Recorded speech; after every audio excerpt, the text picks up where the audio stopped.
주님께서 여러분과 함께 루카가 전한 거룩한 복음입니다.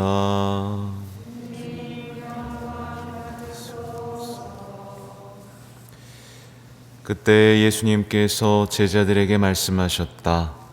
내 말을 듣고 있는 너희에게 내가 말한다. 너희는 원수를 사랑하여라.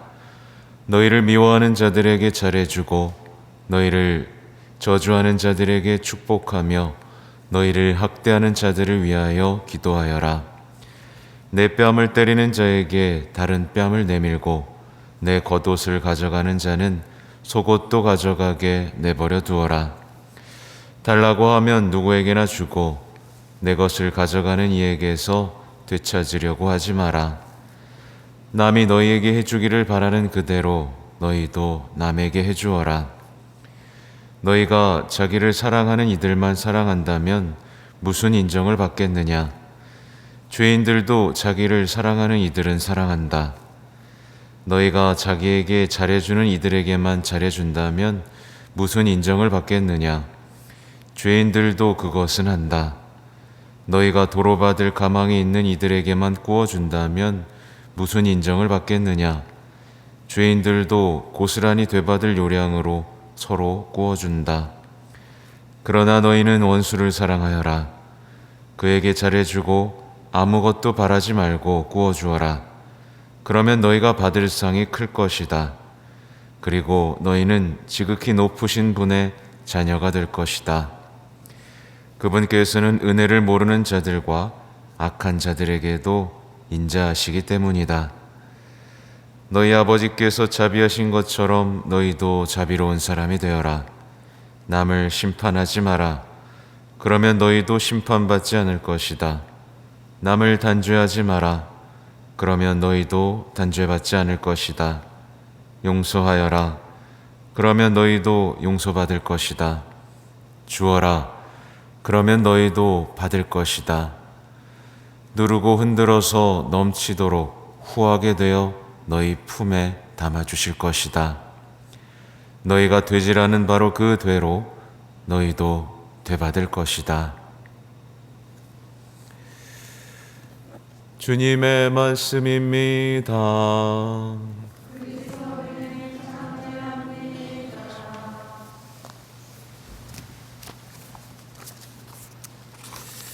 전미예수님,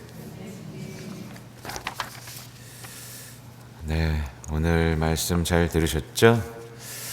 네, 이 말씀에 동의하세요? 네, 동의하고 기쁜 마음으로 받아들이실 수 있으시겠어요?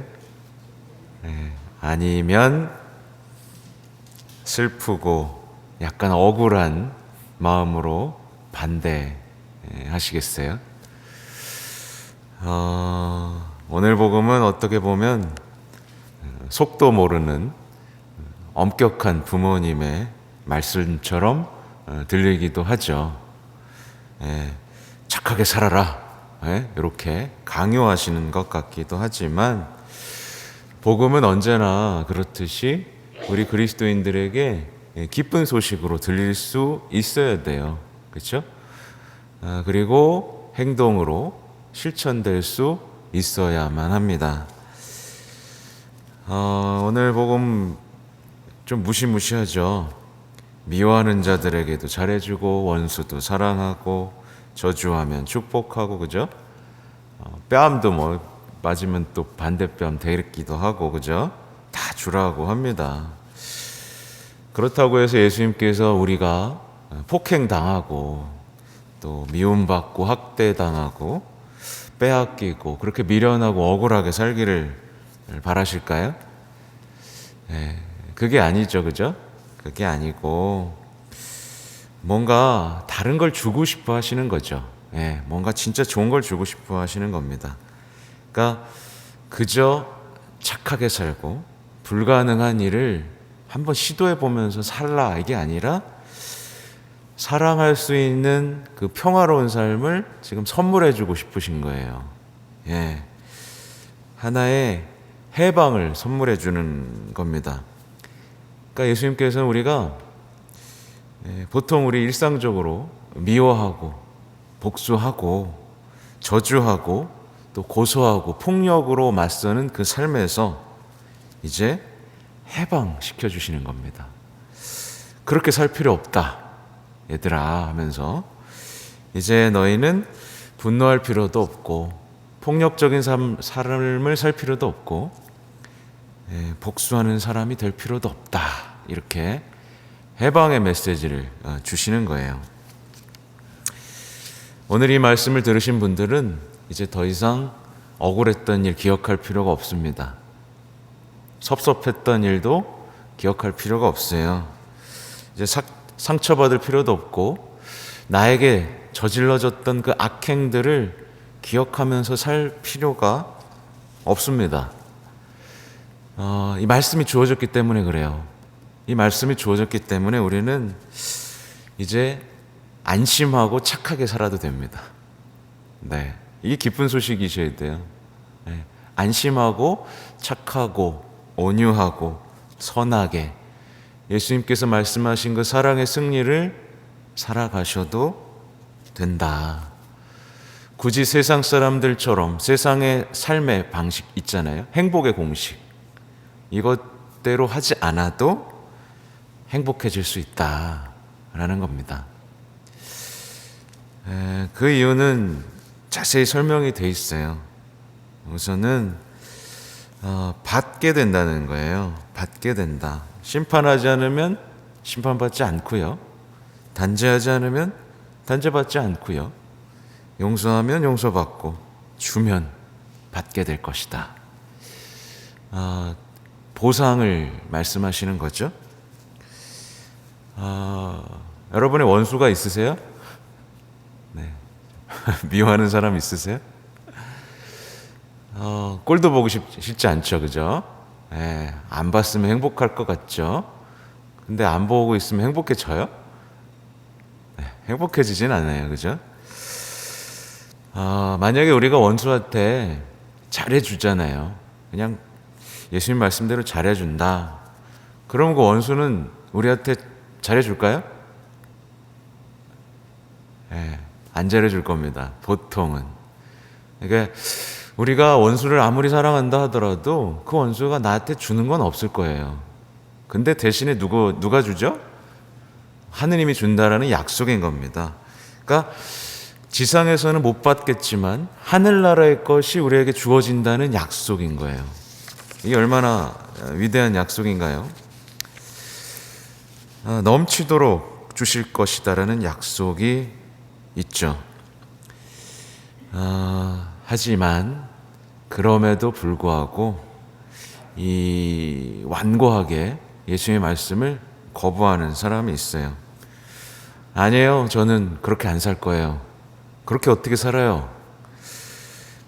그렇게 살면 행복하지 않아요. 라고 고집 부리면서 저는 세상 사람들처럼 살 겁니다. 저 원수는 미워할 거고요. 저한테 해코지하는 사람은 반드시 복수하면서 그렇게 행복하게 살 겁니다. 라고 하는 사람이 있을 수도 있습니다. 그렇게 사실 분 있어요?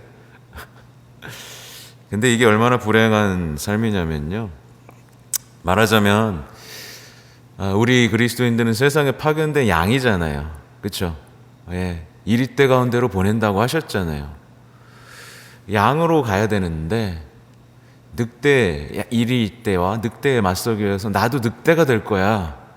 나도 교활하게 살 거야. 나도 복수하면서 물어뜯으면서 나도 살아야 되지 않겠어? 라고 하는 순간 그 사람은 양이 아니라 뭐예요? 늑대가 되는 겁니다.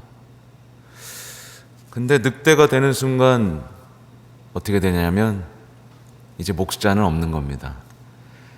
양들을 위해서는 목자가 있지만 늑대가 되는 순간 목자가 없는 거예요. 그러니까 늑대로 사는 사람은 예수님을 체험할 수가 없는 거예요. 그렇죠? 예수님을 체험할 수가 없고 결국 홀로 남게 되는 겁니다. 그리고 사랑하는 삶, 기적을 체험하는 삶이 아니라 그저 뭐예요? 생존하는 삶을 살게 되는 거예요. 부들부들 떨면서 누가 나를 해코지하지 않나? 어떻게 하지? 그 생존하다가 결국 어떻게 되죠? 상처 입고, 물고 뜯기고, 먹히고, 그런 불행한 삶으로 갈 수밖에 없습니다.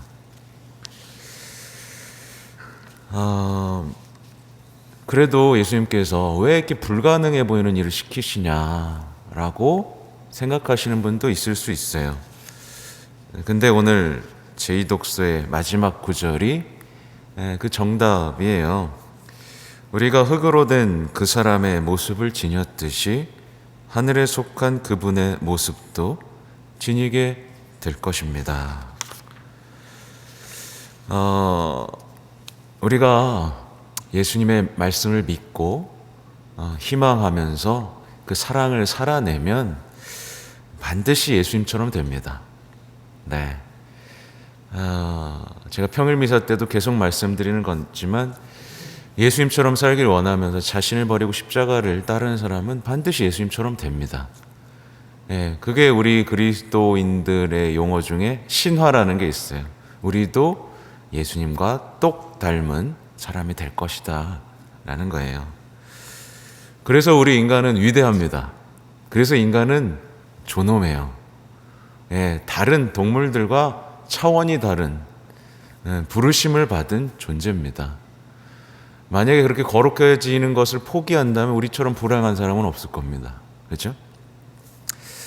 아무튼 그렇게 존엄한 존재이기 때문에 우리는 또 서로를 사랑해야 된다는 결론이 내려지고 그 구체적인 예가 오늘 1독서에 나오는 거죠. 그죠?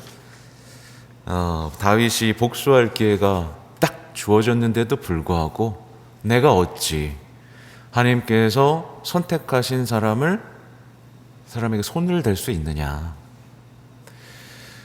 예를 들면 부부끼리 딱 맞죠?